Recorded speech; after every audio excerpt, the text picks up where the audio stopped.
Hello, you wonderful people, and welcome to another episode of Not Too Comic Book. This being a show where we talk about TV shows that are adaptations of comic books. For today's episode, I'm going to talk about the season 2 finale of Invincible. Not even a great episode, an incredible episode, an incredible season finale. A lot of really interesting things went down in this episode, so let's break it down. Well, first and foremost, let's start off with first and foremost, I love how they went about it. The guy's like, I forgot what he was saying, but the guy who was exercising, he's like, I'm feeling like, and then it shows Mark booming in the background, and then it cuts to the title card, but then he like says something else entirely. Like, I forgot what he actually said, but it wasn't Invincible, which I love that.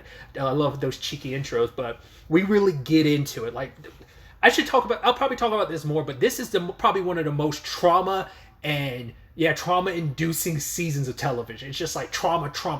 It's leaking out over the place. But it's beautiful that there's so much pain and trauma in this episode, but there's also a lot of, not levity, but also just like everything's kind of like, it's very like anxiety inducing, and it's just like there's so much like, there's a lot of stuff that makes you like, oh my god, panic inducing, but there's other stuff that's like beautiful resolutions to some storylines, but also the fact is it feels like in some ways you can breathe for the first time in this episode, in this season, in some capacities and way. But either way, immediately picking up with Mark making it home and going up against Engstrom, but he can't really do anything because going up against Engstrom, the dude's just opening up portals to different dimensions. And the sad thing is, and what pisses him off even more, Mark doesn't recognize him. And it took a while for Mark to be like, oh my god, you're that guy. He's like, that guy. It's like, well, of course he'd call you that guy. Mark didn't know you before shit went down in the first episode of the season. He doesn't know you.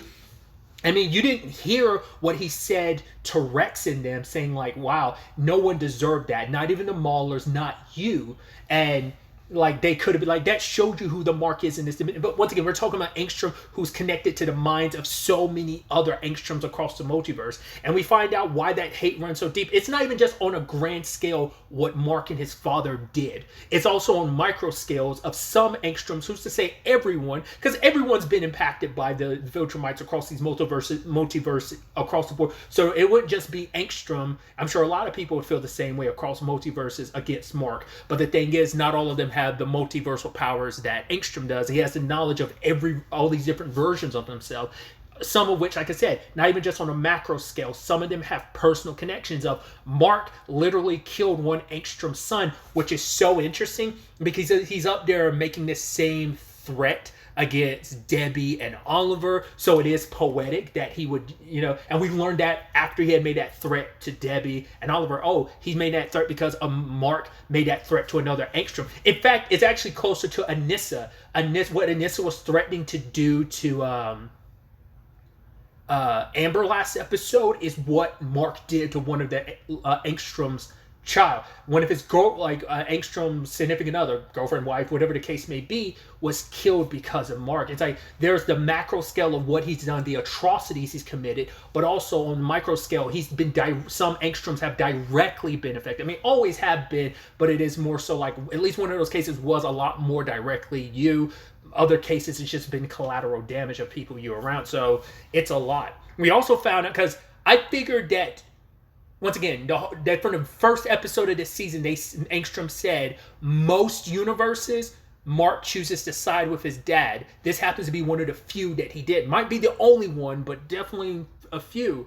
But the reason why he's also pissed at Debbie is because I figured Debbie was like, right, she's got to be the contributing factor. Like, she raised Mark right. Like, she has a bit, like, her being in Mark's life a certain way is what shifted things. But apparently in some, or maybe even all of them, all those other universes, because we didn't see Debbie around, it's like, well, she is a human, so why would she be around Nolan and Mark? But it turns out she sided with them. She turned on humanity because she chose her family. That's what it was. And she kind of chose her family now, but that's because she raised Mark to be a good person in this universe, and so she's choosing her family. She's choosing Oliver. She's choosing Mark because they're family versus choosing Mark and Nolan. So it's the same thing, just different results because of different circumstances, just the slightest differences. So it's interesting to know that Debbie typically ends up, that's what they are, an entire family together. Like, she's fine with the enslavement because she probably looks at the benefits of it, but it's also probably like, hey, I get to be with my family too. I don't know how that works when Viltrum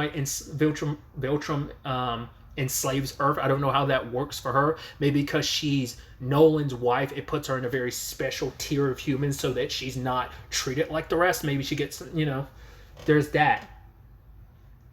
But there was also this line which is so interesting where it's like, here Engstrom is, because because he found out, like, wait, I saved your life. Because Mark was trying to fight him at first. He was like, all right, I'm going to fight you. But it wouldn't work. Every time he tries, he ends up getting sucked through a portal. And he's like, I can't move fast enough to, like, not get caught in the portal. There's not enough of a window, like, space for me to kind of dodge around those without, like, landing in them. But at one point he stops. He's like, okay, please, we can stop here. I don't have to hurt you. Like, we can just, okay, I'm sorry what happened. The fact of the matter is what happened. I'm sorry I didn't remember you, but you tried to save my life. And that's what set Engstrom off. It's like, no, I wouldn't save him after all the millions of lives he's killed across the multiverse. Millions upon millions of lives. Like, why would I ever save him? And then he remembers episode 1. But then it's like, yeah, but he starts remembering all the other stuff he's done. He's like, no, I would never save him, because his mind is so many other people. He's going crazy. It's like, it is the thing of, you want to punish this Mark for something he's never done. He stood up to his father. He nearly died fighting his father, and you want to punish him for what every other Mark in the universe is. It's like, yes, we are the same person, but at the same time, we're not. We should be judged by our individual actions. And Mark has proven himself to be a hero in this universe. Whether he's a villain in others, that shouldn't account. But it's still that thing of, well, even if you haven't broke bad yet, that's still in you. It's that Viltrumite in you, and you will always be capable of that no matter what. So even if you haven't become the bad guy yet, it's an inevitability. Even Cecil's kind of prepared for that inevitability if Mark ever broke bad. So, that's something to kind of be considered as well. But Cecil's that type of person. It's like, I prepare for all contingencies. I never keep my eye too far off the ball type of situation. I always got one eye keeping a lookout for everything. So there's that aspect of it. Like I said, that in itself, like, right, Engstrom's already not clear-headed. He's been on his path of revenge, so it's just sinking him deeper and deeper and deeper into revenge, even though Mark is doing his superhero thing of, I'm trying to talk this down. We don't have to do this. You don't have to threaten the people I love. How about you want to hurt me? You hurt me. I won't even fight back, But it's like, no. What will that do? I want you to hurt. I want you to suffer the way I have. And it's just, it's a sad, tragic situation, because Engstrom, once again, the road to hell is paved with good intentions. You had the best intentions. And this all started because you took the helmet off, even though the Molars told you not to. You caused all this, making it seem like it was Invincible. But then you can make the argument it's on Cecil, because Mark wanted to figure things out. Plus, everything he was going through at the time, he wanted an excuse for a fight. So it's just everything that could go wrong. Just like it just had a massive domino effect leading us to this situation. I mean, hell, Debbie having that conversation with Engstrom, being like, you're saying my son's a bad guy, but my son is not a murderer. I raised him right. I know what my son's capable, and he's not that. But she's like, that's what pisses you off, because in this universe, my son is a hero. He doesn't kill people, but you're the villain in this universe. That's why you're really pissed off. And that did definitely piss him off, to the point later on he's beating on Debbie. He broke her arm. I was like, fuck, dude. I was like, not Debbie, dude. Jesus Christ. And he's threatening Oliver. I was like wondering if, like, Oliver was going to pull a little bit of a Ryan from The Boys, and his powers going to kick in or something. But it's like, no, it didn't happen. But I kept wondering, like, that seems like the only option, considering Marcus, like, being tossed around the multiverse. I mean, first he ends up in a place with, like, talking dinosaurs, and they were trying to eat him because, like, apparently there aren't any, like, sapiens. Homo sapiens or not, there's just no sapiens left. And the fact is, like, oh, he can speak. Oh, it can fly. It must have invisible wings. Then he ended up in a universe, which I want to talk about this, which is kind of like a slight variation of Spider-Man. They even got Josh Keaton to voice it. I remember that's what some people saw, like, wait, Josh Keaton's name is in the cast, so that must mean that, because apparently there's a comic book thing where basically Invincible crosses over with Spider-Man, and some people have wondered about that. I think even Robert Kirkman is strictly was like, yeah, that's not going to happen. which this is their way of getting around it. It's like legally distinct, not Spider-Man, but Spider-Man. Because I guess Marvel wouldn't sign off on it. It's just, I get it, because that's a licensing nightmare. That's like licensing anything Kingdom Hearts related. It's like, fuck you. That's too much red tape to cut through. Too many people own, like Sora, for example. Like, once again, that's something I only learned because of Ultimate Smash Bros. But like, different companies, Square Enix owns certain aspects of that character. Disney owns others. It's like, that's a licensing nightmare. So I can understand probably, like, it probably takes a lot more to get Spider-Man in this show, which is so interesting too, considering like Sony is working on like a Silk show, so you think there'd be a little more wiggle room, but like I said, I don't know. Maybe under the time restraints they couldn't do it, and it's like, right, let's just do a parody of Spider-Man. Let's get Spider-Man and Doc Ock. I even love what was the name? The name is something. It's Agent Spider was his name, which is almost funny because I'm sure it's also a little bit like, little, Spider-Man, but also a little Agent Venom, but it's like, he's like, hey man, I know, hey, you must be a good guy. He's like, dude, you have the red eye, so you seem more like the villain than this guy does. But he's like, hey, I get it, you're from a different universe. He's like, I have had a lot more experience with that than I'm willing to tell. But like I said, I was like, oh, they did it, because like so many people wanted that. But it's like, hey, we didn't get it, but we kind of got it. So I'm like, that's still pretty cool to be able to get what we got. Because the whole thing was like, they even did it in the show where apparently like, I think it's like it goes from an Invincible comic to a Spider-Man comic, and it's kind of like, the best example I can use, if you've ever watched the Arrowverse, it's like season 1 of Supergirl when Barry goes over to Kara's world. Basically, and we watched The Flash, he went through into the multiverse and then pops out basically a matter of seconds, and in that second time frame, the entirety of the crossover episode between him and Kara happened. It's kind of like that. And in the comics, it's like Invincible goes in and then he comes back out, but he's got like a web attached to him or something, which we kind of got because he had like webbing on his back. So we didn't get to spend much time there because we got a lot of stories to do, but that's just kind of a nice wink and nod to it. But it's also playing into almost like the comic. Like I said, it's supposed to be like one panel he's in, one panel he's out. Once again, I haven't read the comic, but that's my understanding, the way people have described it. So I just thought that was so interesting. And I know, like I said, from a storytelling perspective too, like being able to say, oh yeah, if you want that entire adventure, you'd have to read, like I said, the Spider-Man comic that's based, that pulls from. But like, if without that, so like it's an extra story you can go read if you want to, but it's almost like, yeah, went in, went out. Because even Mark had said this later on, because he's sitting around a campfire talking to people, being like, yeah, this guy, I can't get around these portals, and he's talking to people about his circumstances. He ends up in almost like a Mad Max type of world where he's fighting for survival. It's a lot, dude. And but yeah, Mark came back to find his mom messed up the way he did, and like went and duked it out with Angstrom, but Angstrom had his body modified, so it's like, oh, I didn't want to just so you could die in some random universe, because he also sent him to the zombie universe. We saw him kind of walk through at the end of, I think that was episode 6, he walked through that at the end. But yeah, he's just they were duking out, but like Angstrom is stronger now, and he had his body modified. It's like, I'm not going to let you die in some random universe when I can kill you myself. And they're duking it out, and then Mark just finally fucking snaps. He's like, you have no idea what I've been through, how much I've been holding back, and I'm never going to let anyone hurt my family again. And he's beating the ever-living shit out of Angstrom. And this is this beautiful parallel, beautiful, sad, and tragic parallel of the way he's beating on Angstrom is exactly the inverse of what happened in season 1. It's just a mirror image of what his dad did to him. And it's just like, and the only difference is eventually no one stopped. Granted, he killed like a shit ton of other people, but in that moment he didn't kill Mark, even though he was ready to. In this moment, Mark killed Angstrom. I was like, fuck me, dude.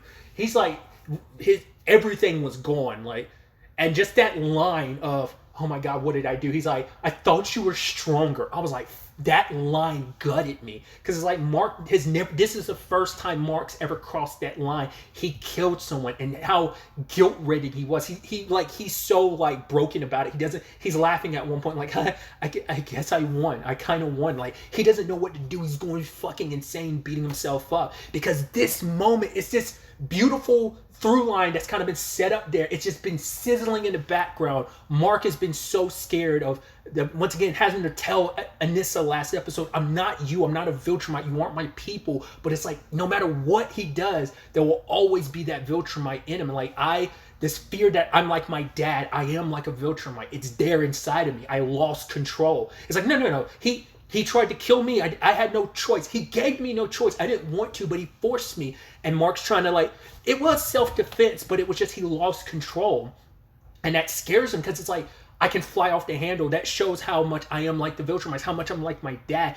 Especially how they kept hitting it. They kept hitting these different points. The line from Nolan in episode 1, when him and Mark are talking, when Mark is doing first outing before he officially becomes Invincible, he was like, I want to be like you. And it's like those words from season 1, that episode 1, those words hit different now after everything. Now it's like, I want to be just like you. Now Mark wants to be nothing like his dad, but he's afraid he's exactly like his dad. And then you had the season 1 finale of he's like, this is like, look what you think. Like, think, Mark, like the fact is you're going to outlive everything on this planet. When this planet turns to dust, everyone withers away and turns to dust, you'll still be standing. What will you have left? Then you have like the mid-season 2 finale in episode 4 of Krieg telling him what his mission is. It's like these massive points, and these are the moments that hit Mark now when he's at his lowest. It's heartbreaking, you know? He never wanted to cross that line. He never wanted to be that, but like in so many ways he was. He became his father in the end, despite everything, and just seeing how beat up about it show. I think that's the difference. Like, Nolan caused so much death and destruction and didn't care until the very end. It took a sliver of humanity to make him feel bad what he did to Mark. You know, and it did change him ultimately, but like in that moment, like Mark is so devastated, that shows you the difference. You didn't have to go like, you know, had to think about one distinct thing. Your own conscience ate at you. That in itself shows that you're different from your father. Like your father 20 years ago, before you were born, wouldn't have given a shit, would have saw it through no problem because he believed in the Viltrumite, but he's been on Earth so long, around you and around your mom, it changed him. But you've always had a conscience. You've known what's right versus what's wrong. And it's just, it sucks, dude. Like I said, just that line, and it being the title of the episode, I thought you were stronger. Because he's always going up against so many people who've beaten the ever-living shit out of him. And it's like, right, you said you were stronger, well then prove it. I was just so pissed I wanted to kill you.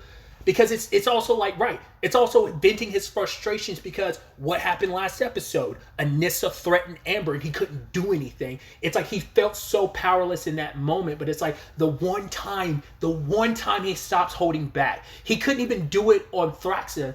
Like he had stopped holding back and he was winning, but he couldn't land the final blow. But now he was so consumed with his rage, he lost himself. He ended up killing someone.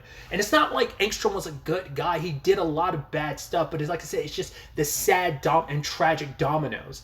Because I'd actually heard about this recently. I want to say it was the Hero Reforged guys who talked about it, because obviously they've read the comics, so they were a little more familiar, especially because Augustine's like keeping the comic nearby as they're watching this season, just to kind of point out some of the major differences.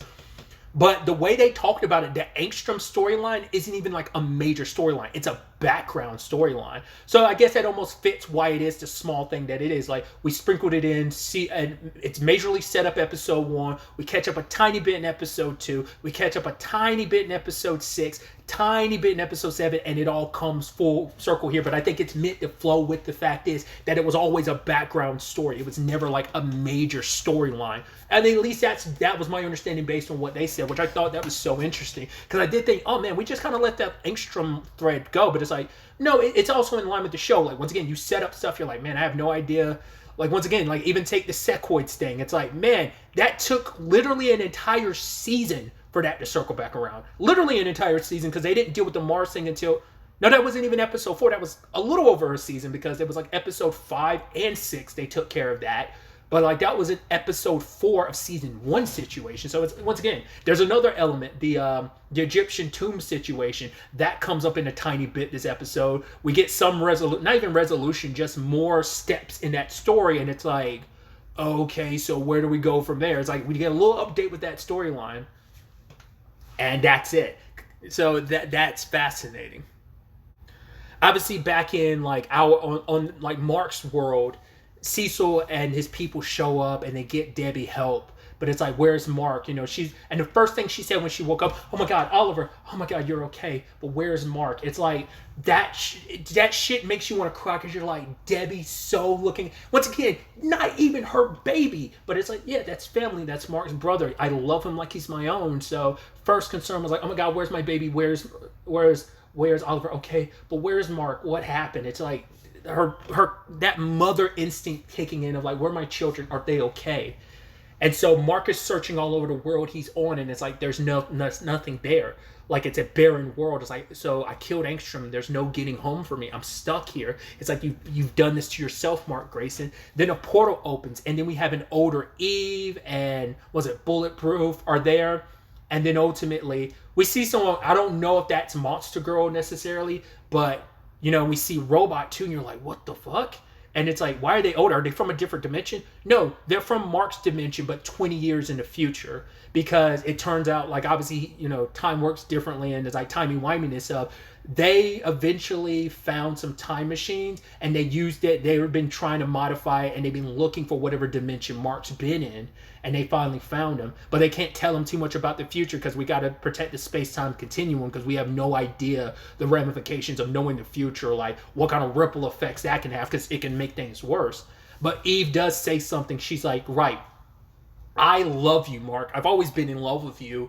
But when you were gone, basically my life was on pause. And so when you go back, don't tell me how you feel. Tell her. Whether you love her or whether you don't, just give her an answer so she can move on with her life. Which is an interesting parallel after he literally just broke up with Amber. It hasn't even been a full day. It's been maybe hours. I mean, granted, once again, time is working differently in some of these places in these other dimensions, which is kind of a neat little detail of like, yeah, these dimensions are, not all of them are on the same time zone. Some of them are off timeline-wise. I'm sure maybe from like a scientific perspective that does make sense, but I never hear things talk about that. I'm always curious about multiverse stuff of, does time work differently? Like, oh, if you leave here, it's 12 o'clock. It's noon, exactly noon in this universe. Do you go to this universe? Is it actually 11:50 here? Or is it 12:02? Like, just those subtle differences. It probably does come up. It's probably a thing, but it just never really gets talked about. So I thought that was interesting. So Mark has no, he's like, it just happened, him killing Angstrom. It's probably like been hours or something like that. But it's like, yeah, that just happened. But it's like, yeah, for us, that was 20 years ago. And that's a lot for Mark to keep in mind. And I love that Robot takes off the head. It's not even Rudy, it's Rex. It's like, oh, I guess that talk about, like, you know, keeping, you know, protecting the space-time continuum. She's like, shut up, Rex. It's like, interesting. So it begs the question, what's up with Rudy? Because once again, we see some kind of version of Monster Girl, but I don't know if that's actually, well, because it could be a thing of, in that universe, it's been 20 years. Rudy might be older, and so that might actually be, like, he might be the new Cecil. Maybe Cecil's dead or whatever, so maybe something like that. Maybe that's why he's not there. Because it's also interesting, too, to see, like, what Guardians are still around. Like I said, I don't know if that's Monster Girl. It was someone very Monster Girl-like, so it could have been her, but I don't know.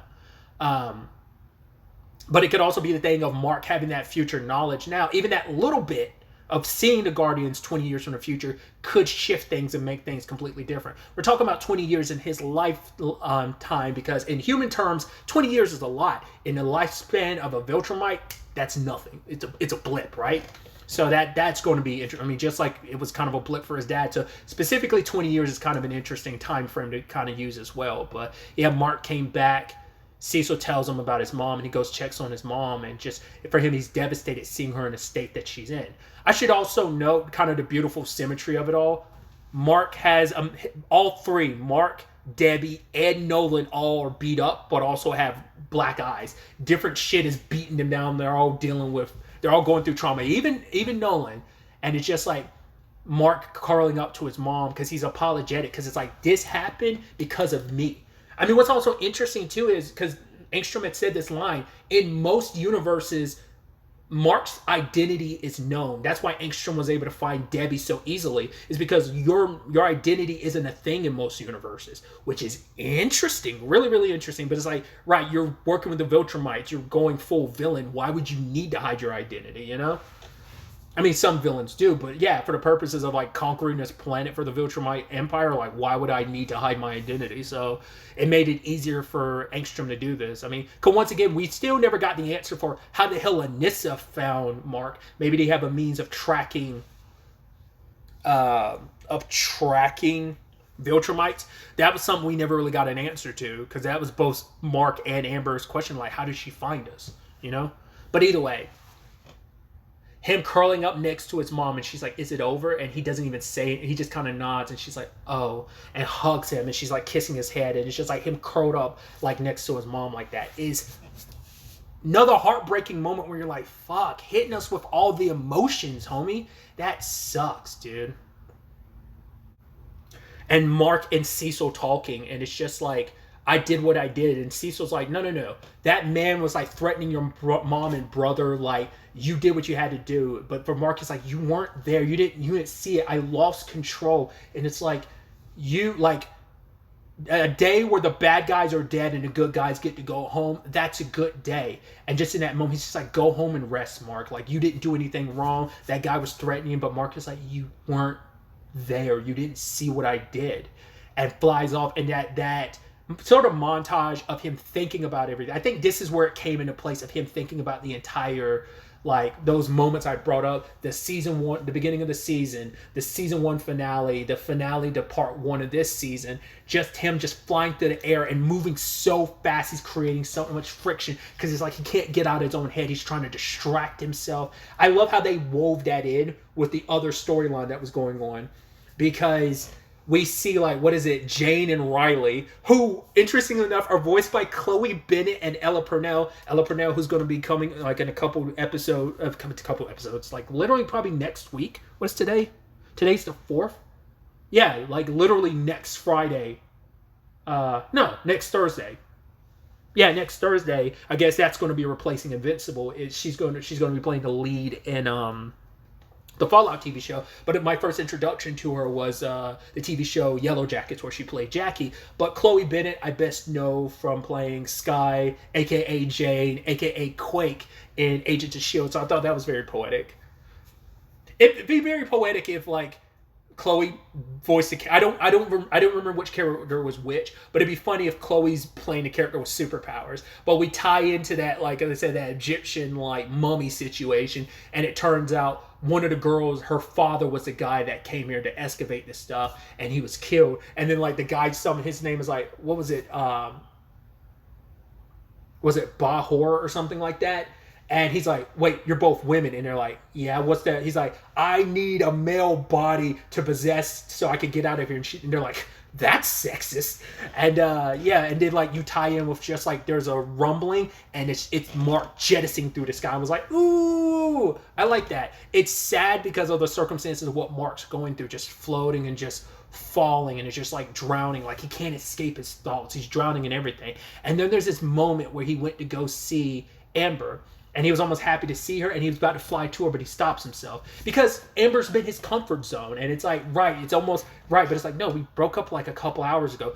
Who am I to turn to you? Because we also don't know what their relationship going forward is. Like, once again, the Hero Reforged guys, they kind of talked about it. It seems like the breakup being as extensive as it was in the show, they drew it out more, where they kind of say, like, in a comic, it's just kind of like we broke up, and it's kind of not much to it. But making it so, like, right, it's one of those breakups in life where it's like, no one's at fault. It's just, it didn't work out. It's not like we have animosity towards each other. We love each other. We wanted to make it work. We tried to make it work, but it just didn't. And now it's just a reminder of, my mom just ended up in that situation. She literally had Anissa's hands around her throat out maybe like a day ago. So, like, I can't turn to her. Because, like I said, not only they've broken up, he'll probably avoid her. Like, we can't even be friends. You know, I'm curious to see what Amber does on that side of things. Like, can we at least be friends?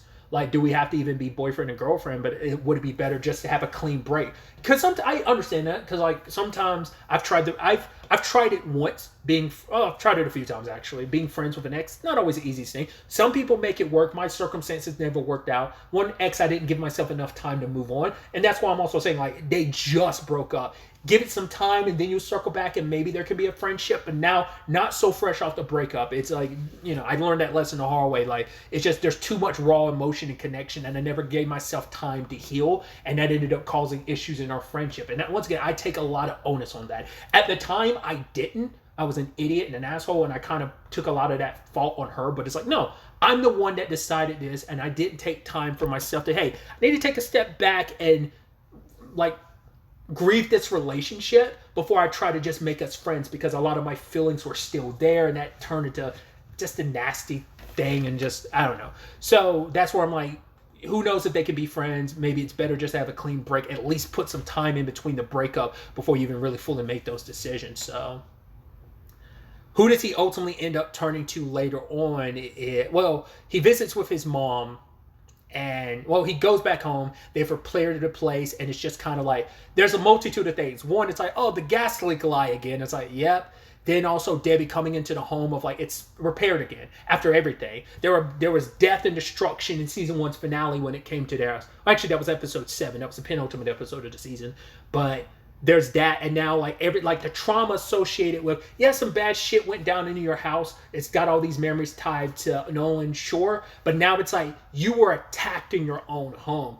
That's trauma inducing to be back in place, and it's almost like, right, it's scrubbed clean, it's pristine, but it doesn't make that experience, that trauma, that pain go away. It's just kind of like Debbie's trying to say like, I'm okay, like let's get dinner ready, and she found Mark sitting on side of the roof, and it's just. He's like, right, you got school tomorrow. Like, it's going to be your first baby back. So, it's going to be okay. It's just a lot. And then for Mark, he's saying he's not going back to college because it's that conundrum of, with what I can do, what right do I have to have some normal life? I mean, it hasn't worked out. My attempt to walk in both worlds has not worked out. So I've kind of, once again, that conversation of I tried to commit to one world and it blew up in my face last episode. And so for him, but it's more so than that. It's like his mom's like, no, it isn't just about a job, because he's like, what am I going to just have be a dentist, like a regular job? Like, no, because it's still the conundrum of like, I mean, I've already missed so many classes. Like, I'm always going to continue to miss stuff because of my superheroism. And it's like, I can't just sit on my ass. Great power, great responsibility. Me not using my powers to help.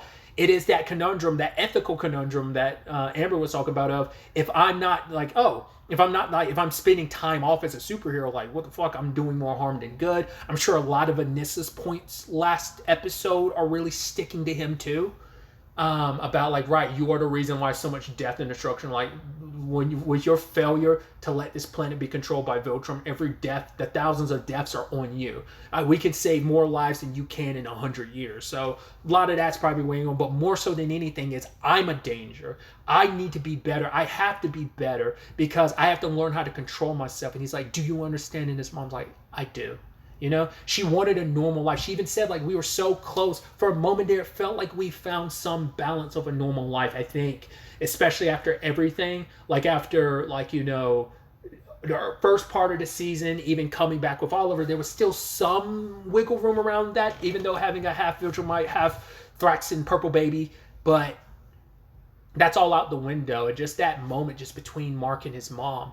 And then he goes off to talk to Eve, and she's happy to see him. And Mark's kind of in this conundrum where it's like, he's thinking about what future Eve said, but he doesn't do anything. He's like, just never mind. Because he's torn between two things. Well, multiple things. One, just between him and Amber just broke up, so it feels weird to jump into another relationship. Two, the issues I had with Amber, it could be true with Eve. It's better with Eve because she's a superhero, but I'm also not in the right headspace for another relationship. And also, like, people I care about get hurt. Even if Eve is a superhero, her getting hurt, like, she could still get hurt because of me. So there's that. Plus, once again, much like I was talking about Amber, Eve has always been a comfort zone too. It's like anytime he's really been going through some shit, like he's always been able to turn to Eve for advice and help. And so now it's that thing of, am I taking advantage of her because I know how she feels about me and I feel a way about her, but I'm also afraid of things changing because of where things are right now. My head's not on right.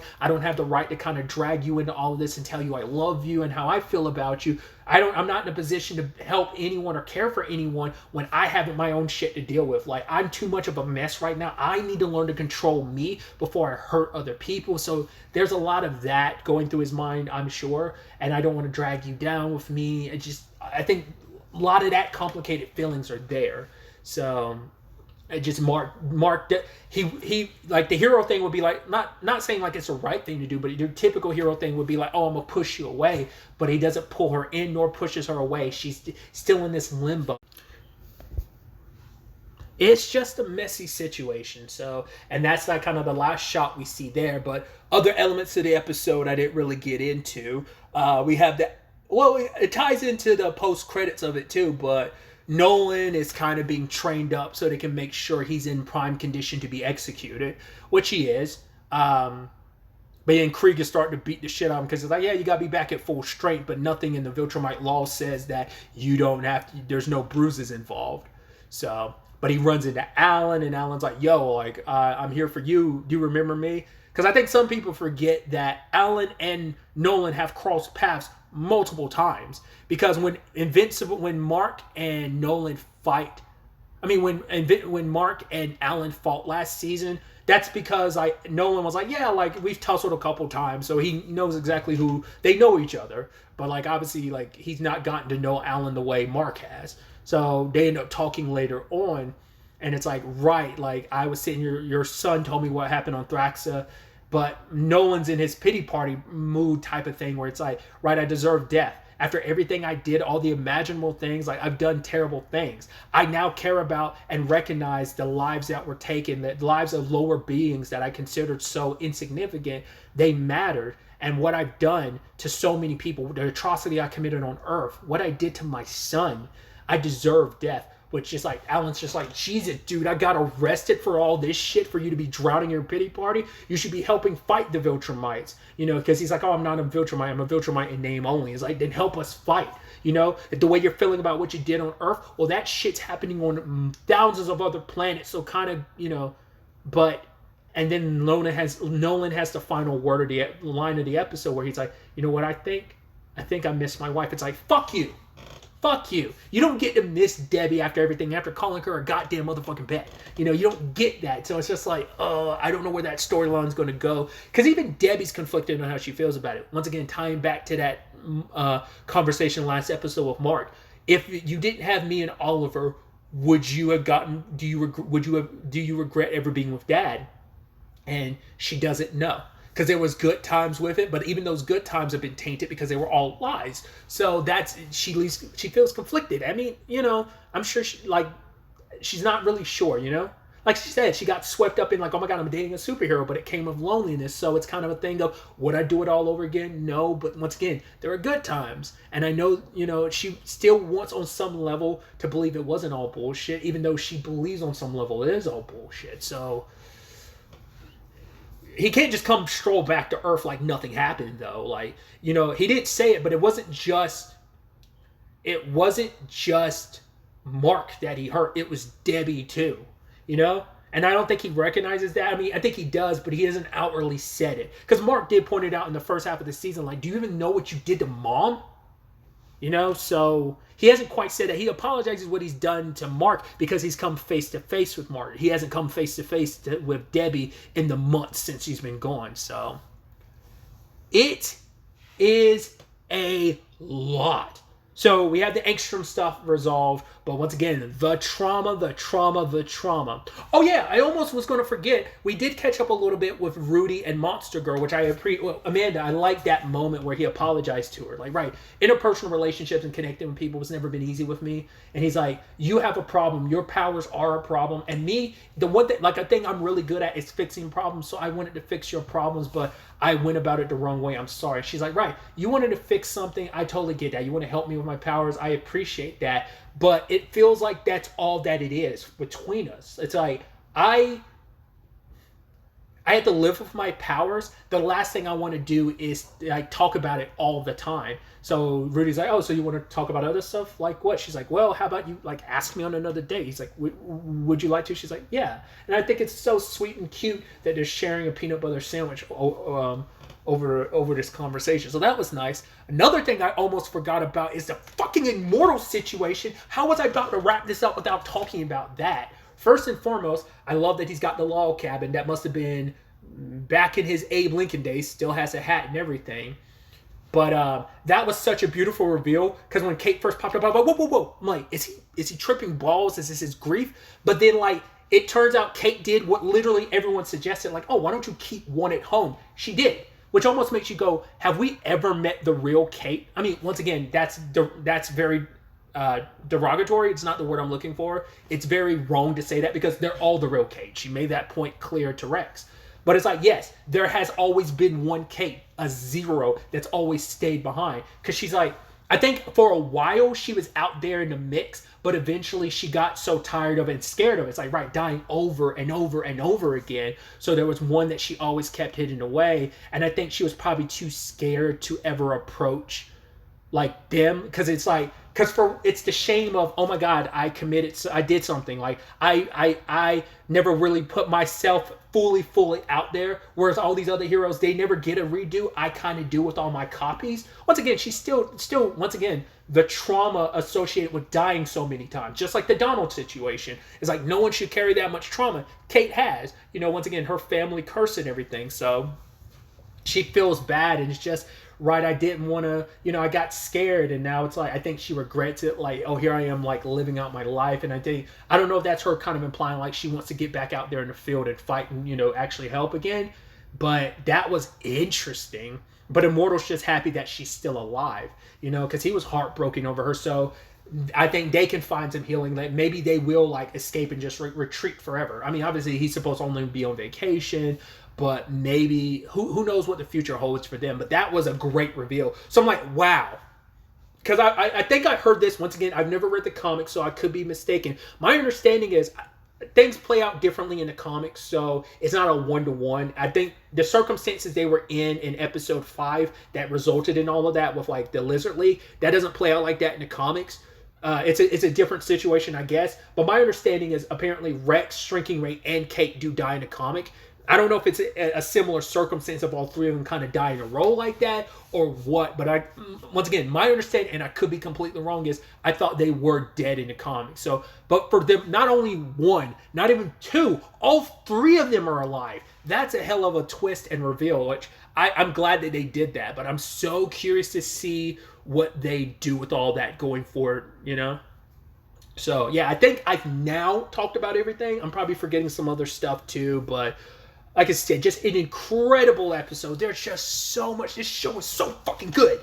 Especially as someone who doesn't know where it's going to go. It's also an interesting experience for those who have read the comics. Like once again, I keep referencing the Hero Reforged guys because they've talked about like, right, there are things like it's been a while since they read the comics, so they halfway remember stuff. It's kind of like my experience with watching the live action One Piece. I'm like, I'm getting some stuff wrong. I'm not remembering other stuff, but it's because I haven't seen early One Piece in so damn long. So I'm vaguely remember some stuff. I'm getting stuff wrong. It's kind of like that, and they kind of enjoy that middle ground of, yeah, we read the comics a few times, but it's been a while. And some things are the same, some things are slightly different, some things are quite different. So it's not having that experience, it's really enjoyable, but also like that's got to be an interesting experience for those who've read the comic as well. But either way, I'm so excited to see what the future holds for the show. Obviously, the series was renewed for a second and third season after the first season. I think it was the day that, wasn't it? Yeah, I think the day that the season finale aired is when it was announced that the show got renewed for season 2 and 3. So I don't know where they are in the production phase for season 3. They might have already written all of the season. Once again, animation takes a long time. I'm going to be eagerly awaiting season 3 to see where the hell this goes. Because obviously the biggest looming threat is there's the Viltrumites. Plus, there's so much shit on Earth, like so much season 1 stuff we haven't circled back to. Like the Titan stuff was not really shown at all this season. So that's still a lingering thread from season 1 we haven't tied back to. So once again, that Egyptian stuff with like Jade and Riley.